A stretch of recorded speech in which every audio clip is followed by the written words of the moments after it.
Donc en fait, ok, donc tu crées la première version, tu vas faire la levée de fonds. Donc la levée de fonds, en gros, faut avoir, comment tu racontes ton histoire du coup, la première étape aux investisseurs là, Donc déjà, nous, la première levée de fonds, c'était du love money, on va dire. Ouais.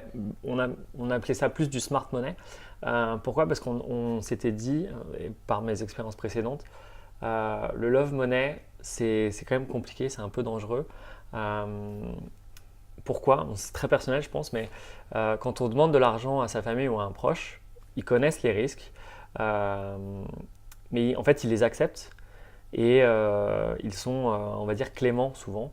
Ils ne vont pas t'amener à te pousser pour que tu réussisses au-delà de ce que tu dois souvent générer. En fait. En gros, je te file 1000 euros, mais je me dis que c'est perdu et que, que je t'en voudrais pas. Voilà, vu que tu es un proche. En fait, finalement, je suis content pour ton projet, mais je ne suis pas forcément la personne utilisatrice et cliente.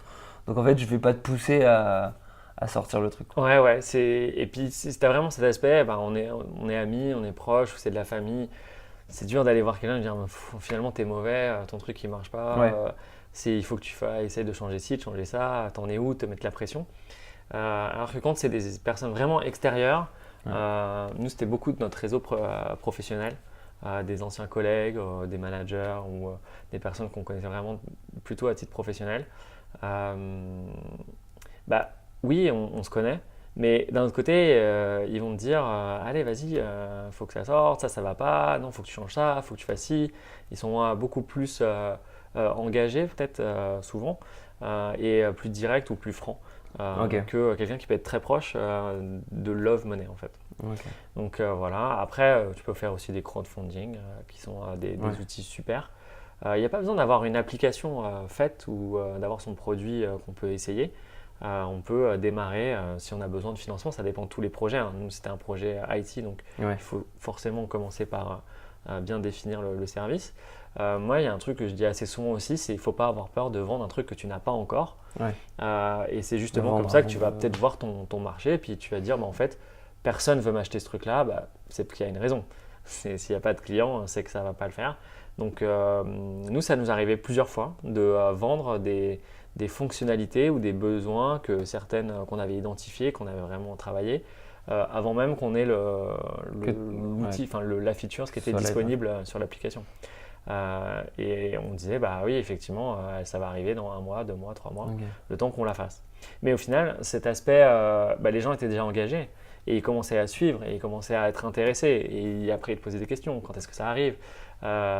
Et ainsi de suite, donc ça t'amène à avancer dans la bonne direction. Il ne faut pas avoir peur de ça. Et donc, du coup, il y a aussi des fonctionnalités où on se disait ça pourrait être génial. On a essayé de la vendre, d'en parler. Ça faisait écho nulle part, ça faisait pas de retour. Et donc, du coup, les investisseurs de base, c'était plutôt des collègues, mais qui le faisaient en mode pro, c'est-à-dire qu'ils se disaient, ils voulaient avoir un peu un retour sur investissement. Bien sûr.